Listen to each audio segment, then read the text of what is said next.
You need to calm down about the Roger Waters Dark Side of the Moon redo, and I'm going to tell you why with 5 different reasons in this video. Everywhere that I've looked all over the internet ever since Roger Waters announced his Dark Side of the Moon redo that's due out in a couple of weeks, I've seen grown people throwing fits on the internet about the fact that Roger Waters has the gall to re-record the Dark Side of the Moon in any capacity and re-release it. And everybody needs to calm down. The first reason, first and foremost, is Roger Waters wrote it. It's his work. Yes, Dave, Rick, and Nick played on the original Dark Side of the Moon and had a huge part to do with the album that you love. But ultimately, Roger Waters wrote all the words and a lot of the music that ended up on the record. So he can do whatever he wants with it. So first and foremost, none of us own this material. Like I myself, like anybody watching this video, I've bought tons of copies of the Dark Side of the Moon on various different formats, have all these great memories associated with it, but none of us own it. None of us wrote it. So he can do whatever he wants with it since he wrote it. Number two is I've seen so many people say that this ruins the original album or ruins their memories. That's not how memories work. Because Roger Waters is re-recording and re-releasing the Dark Side of the Moon, that has nothing to do with the first time that you heard the Dark Side of the Moon or the last time that you heard the Dark Side of the Moon or any amount of times you're going to hear it in the future.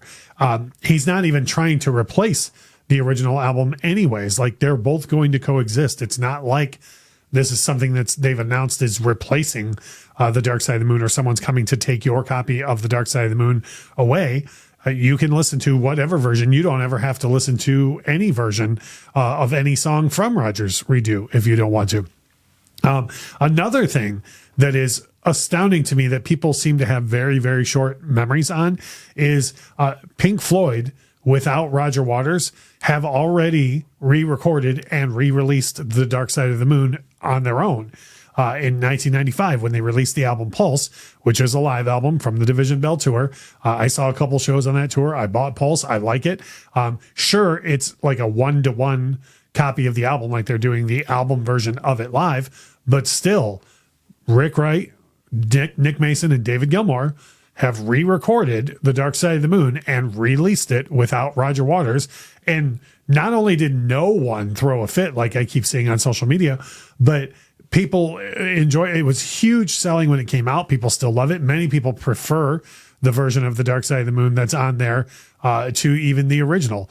And Pulse is looked back on with great fondness. So I don't understand how it's an issue when Roger does it, but it wasn't an issue at all when Dave and company did it. Another reason why I think it's great for there to be talk around the Dark Side of the Moon and specifically Roger's biggest contribution to it, which is the lyrics, is a lot of the themes and things that were presented on that record really need to be re-examined today. There's so many things that were talked about on that record that I'm sure many of us wish were not a thing anymore. Like we could look back on it and go, oh, do you remember when we used to worry about this or that or whatever? That, and they're all still major things that are all out in the world that definitely need to be talked about more. So hopefully this version will get people to focus more in on the lyrics and really start discussing some of those things that still need to be discussed.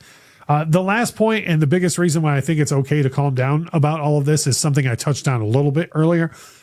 No one's forcing you to listen to this. So all the people that I see in Facebook comments and on Twitter or X or whatever, or in YouTube comments, I assure you, no one has forced your browser to go to YouTube. No one has forced your phone to open up Facebook and look for something to be angry about. Or if you saw that Roger Waters posted another track from it, I assure you, your phone did not autoplay it. Like you went and sought that out. So it's you deciding that you're looking for something to complain about. So if you don't like it, don't listen to it. Just go back and if you really want to show them for every time that Roger Waters posts a new version of the track off the Dark Side of the Moon, then just go listen to the original. Like really, really show it to them. But to me, I just don't understand why so many people are so up in arms about this. So it seemed like a good time to put out an editorial kind of video. If this is your first time on the channel, this isn't really what we do. We do a lot of positive and upbeat stuff. stuff and hidden gems and all that type of stuff. So hit the subscribe button if you're interested in that. If you have any opposing views or any opinions at all on this topic, by all means, drop that in the comments below. If you like what we're about here, drop a like on the video. And as we always say, thank you so much for watching.